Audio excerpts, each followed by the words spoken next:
Hi hello ನಮಸ್ಕಾರ ಜೈ Bhim friends ಬಂಧುಗಳೇ, ಇವತ್ತೇನು ಸೋಷಿಯಲ್ ಮೀಡಿಯಾದಲ್ಲಿ ಸಮೀರ್ ಅವರ ವಿರುದ್ಧವಾಗಿ ಒಂದು ದೊಡ್ಡ ಷಡ್ಯಂತ್ರ ನಡೀತಾ ಇದೆ.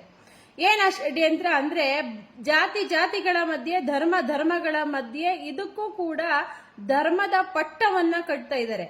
ಅವರು ಯಾವುದರ ಬಗ್ಗೆ ಮಾತನಾಡಿದ್ದಾರೆ, ಯಾವುದ್ರ ವಿರುದ್ಧವಾಗಿ ಮಾತಾಡಿದ್ದಾರೆ ಅನ್ನೋದನ್ನ ಯೋಚನೆ ಮಾಡೋದ್ ಬಿಟ್ಟು ಇದ್ರಲ್ಲೂ ಕೂಡ ಮೊಸರಲ್ಲೂ ಕೂಡ ಕಲ್ಲು ಹುಡುಕುವಂತಹ ಕೆಲಸ ನಡೀತಾ ಇದೆ ಈ IT ಸೆಲ್ನವ್ರದ್ದು.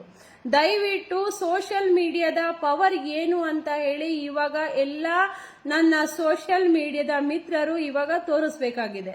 ಯಾಕಂದ್ರೆ ಇವತ್ತು ಅನ್ಯಾಯದ ವಿರುದ್ಧವಾಗಿ ಒಬ್ಬ ಹುಡುಗ 39 ನಿಮಿಷದ ವಿಡಿಯೋವನ್ನ ಸಾಮಾಜಿಕ ಜಾಲತಾಣದಲ್ಲಿ ಅಪ್ಲೋಡ್ ಮಾಡ್ತಾನೆ. ಸತ್ಯತೆಗಳ ಇನ್ವೆಸ್ಟಿಗೇಷನ್ ಮಾಡಿ ಸತ್ಯತೆಗಳನ್ನ ಕಲೆ ಹಾಕಿ ಕುಲಂಕುಷ ದಾಖಲೆ ಸಮೇತವಾಗಿ ಅವನು ಸೋಷಿಯಲ್ ಮೀಡಿಯಾದಲ್ಲಿ ಅಪ್ಲೋಡ್ ಮಾಡಿ ಈ ಬಲಾಢ್ಯರ ಮತ್ತು ಸರ್ಕಾರದ ನಿದ್ದೆಗೆಡಿಸಿದಾನೆ. ಅವನ ವಿರುದ್ಧವಾಗಿ ಷಡ್ಯಂತ್ರ ನಡೀತಾ ಇದೆ. ಇವತ್ತು ನಾವೆಲ್ಲರೂ ಕೂಡ ಸಮೀರ್ ರವರ ಪರವಾಗಿ ನಿಂತ್ಕೋಬೇಕಾಗಿದೆ. ಇವತ್ತು ಸಮೀರ್ ರವರ ಧ್ವನಿಗೆ ಗಟ್ಟಿ ಧ್ವನಿಗೂಡಿಸುವ ಅವಕಾಶ ನಮ್ಮೆಲ್ಲರಿಗೂ ಬಂದಿದೆ. ಆ ಅವಕಾಶವನ್ನು ಎಲ್ಲರೂ ಬಳಸಿಕೊಂಡು ಸಮೀರ್ ರವರಿಗೆ ಸಪೋರ್ಟ್ ಮಾಡಿ, ಸೌಜನ್ಯಗಳಿಗೆ ನ್ಯಾಯ ಕೊಡಿಸುವಲ್ಲಿ ನಮಗೆಲ್ಲರಿಗೂ ಸಪೋರ್ಟ್ ಮಾಡಿ, ಆ ಕುಟುಂಬಕ್ಕೂ ಸಪೋರ್ಟ್ ಮಾಡಿ. ಸೌಜನ್ಯಳು ನಮ್ಮ ಹೆಣ್ಣು ಮಕ್ಕಳ ಜೊತೆ ಆಗಿರುವಂತಹ ದುಷ್ಕೃತ್ಯ ಮತ್ತೆ ಯಾವುದೇ ಹೆಣ್ಣು ಮಗಳಿಗೂ ಆ ಪರಿಸ್ಥಿತಿ ಬರಬಾರದು.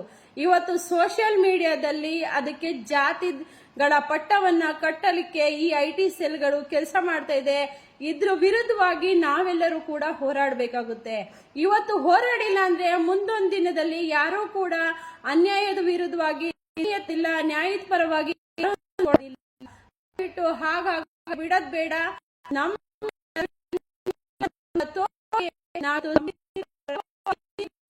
ಅವರಿಗೆ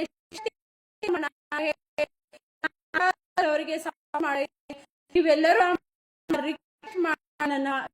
ಮುಗಿಸ್ತೀನಿ. ಜೈ ಭೀಮ್, ಜೈ ಭಾರತ್.